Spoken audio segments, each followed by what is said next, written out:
All right, moving on to our last subjects of the day.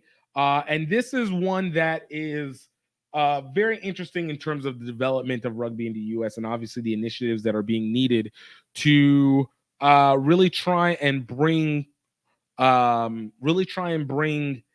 more attention in the US. So World Rugby made a mention recently that they wanted to utilize the Pacific Nations Cup as a means of exposing the USA to more rugby. All right. Which again is dope. Now, the reason this is also very significant is also the Pacific Nations Cup is being used as an elevation into the tier 1, tier 2, tier 3 ranges of play. If you guys remember, they're the World Rugby Series that's going to be happening every year starting in what, 2025, 2026.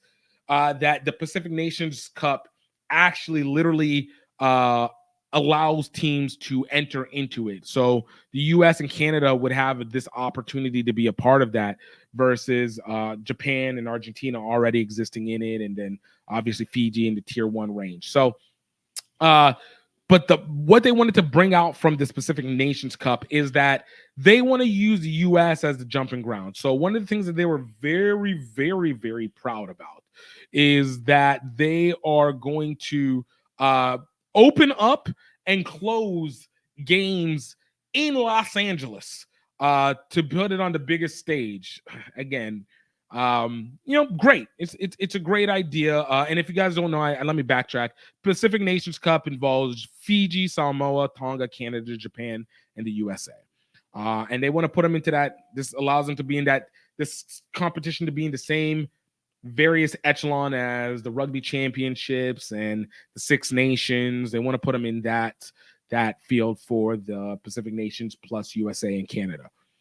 But like, wanting to rebrand it and place it into the Los Angeles where they feel like the exposure will be at its best and highest is an interesting take, to say the least. Again,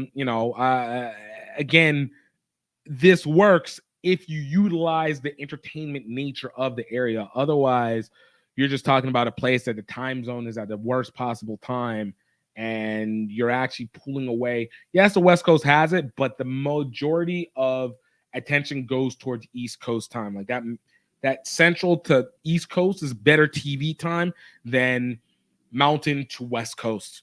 I think, in my opinion, I think it got proven a lot this past weekend. So utilizing that, but on the flip side of it, you also have the women's side where you have the Pacific Four series that involve USA, Canada, New Zealand, and Australia, and wanting to utilize that as a mechanism to obviously promote 2025 Rugby World Cup and then subsequently 2031 Rugby World Cup and also 2027 Rugby World Cup in Australia. So like you have these mechanisms that are being used to attract this more attention. But again, the issue that goes back to the exposure, I don't think is necessarily the lack of high level games, but it's the lack of the stories and the presentation, as we talked about in the 5 points, that are not being presented well. This is a marketing issue, not a game issue, because again, TV series, if you're seeing numbers that are 61,000, that are under 100,000 viewers, you're going to have a difficult time of being able to get these broadcasters to want to pay for the games. You're just paying to put them on a screen that you believe has more range. And yes, to some extent, putting it on terrestrial TV is necessary because it's valuable real estate. But on the other side of it is it's not valuable for the ad selling broadcasters.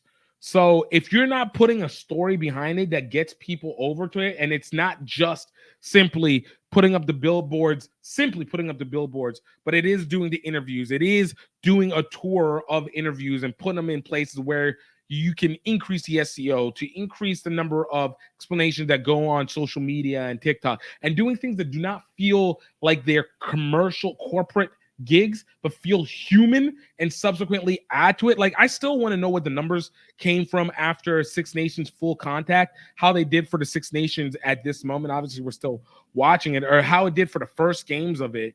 And you know, we don't know what the numbers are because we still haven't heard about a season 2 being announced yet. So it doesn't give me a whole lot of hope, but I need to know, like, you have these methods that you're going to create branches that lead us to these games, and hence those games now matter.